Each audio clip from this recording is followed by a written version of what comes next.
everyone. My name is Tamim Ansari. I'm from SCAT College of Engineering and Technology. My department is Electrical Electronics Engineering, and I'm a final year student. So my project title is Multiple Inductive Charger for Electric Vehicles using RFID. RFID, the full form of RFID is Radio Frequency Identification.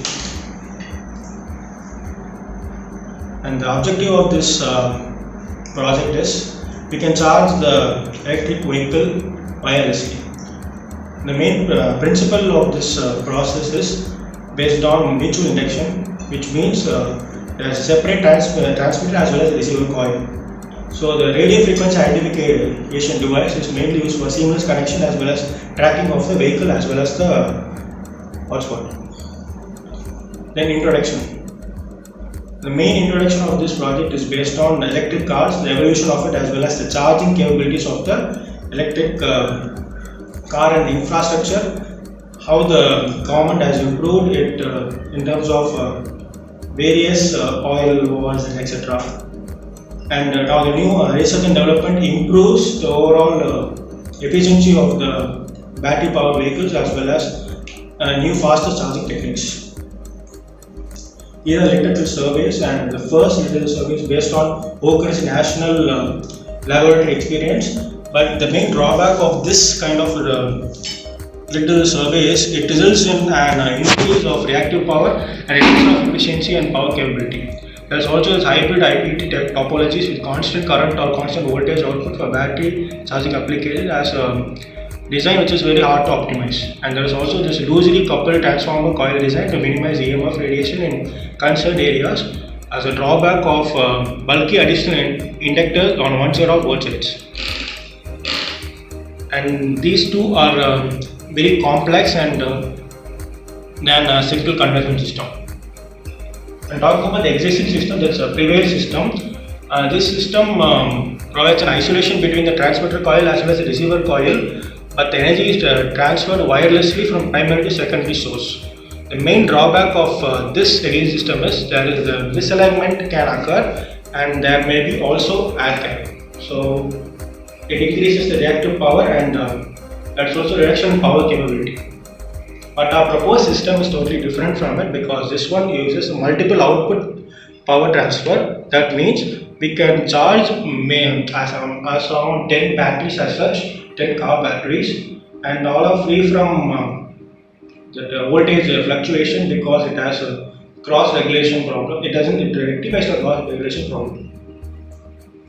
These are block diagram. The simple thing is when the AC current, AC source is converted to rectified by a rectifier, and then these two are mainly shows about the multiple coils, and this one is high frequency AC. That means generally the alternating current is around 50 Hz, but we are going to boost it for around 3 kHz. And we are using RFID indicator to scan the car's RFID tag. And these two are different units, transmitter unit as well as receiver unit. So the microcontroller is nothing but PIC 16F877A, and also gate driver, which is a MOSFET. We are using MOSFET IRF 840. So the receiver coil is going to be in the car's bottom, like you see here, and the rectifier, and that goes to battery.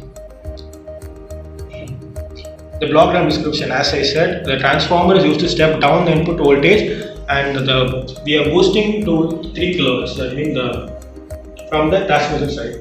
An RFID tag is placed in the vehicle, in the bottom of the vehicle. An RFID reader reads a magnetic field from RFID tag and converts panel signal into serial data.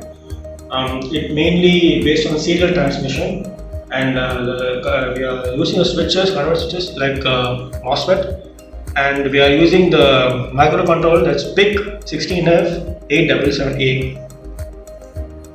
This is a circuit diagram, and this one is basically transmitter unit, and then this is the receiver unit, and this one is based on the RFID indicator as well as this one is the MAX232. This one is nothing but this one is the optocoupler and the power regulator, and this one is the voltage regulator circuit, and we are using LCD for display purposes. And tools required, we are using PIC 1877A controller and R5 area and tag, the step down transformer, rectifier, inverter, gate driver, optocoupler 4135 and MOSFET IR340, transmitter and receiver coil, battery as well as LCD. The main use case scenario of this process is we are using inductive charging, and the second thing is the property of this project is based on you can charge the car of height of 100 to 300 millimeters, which is great I think. And it avoids the use of long bulky cable to connect the plug point to charge the battery of an electric vehicle. This one is totally wireless, so you can just charge it, like you can park the vehicle and you can able to charge very easily. And you can charge around 10 cars. And the main advantage of this process or the project is system is flexible as well as upgradable. We can upgrade it to various sorts. And due to multiple coil integration, the power consumption of the system is very low because we are using more coils, so the power consumption will be low. Convenient and sophisticated for vehicle users, and it also enables automatic charging by simply pointing over the charger. It also has this kind of smart feature, like when you take the car, you just park the car, it's going to charge, and when you just when the charging is completed, you can take away the car. Then also it just cut off. Auto cut off feature is available in the applications. Faster charging is obtained because of the multiple coils with more number of turns, and multiple cars can be charged in a simultaneous manner. It is also using geofencing, and NAVIC is the new satellite from India, so it is also based on location tracking, as well as we can also have charging history and power consumption data, as well as the building process also is done pretty similar to the fast. So the conclusion of our process is we are going to design and implement a multiple output IPD charger consisting of several output channels for EVs application, and the proposed system can be independently charge several output batteries of EVs. At the same time, we are adopting only one full bridge inverter at the primary side. The main working part is the primary side, and the minimum distance between two channel coil is selected to overcome from the cross regulation problem. It rectifies the cross regulation problem.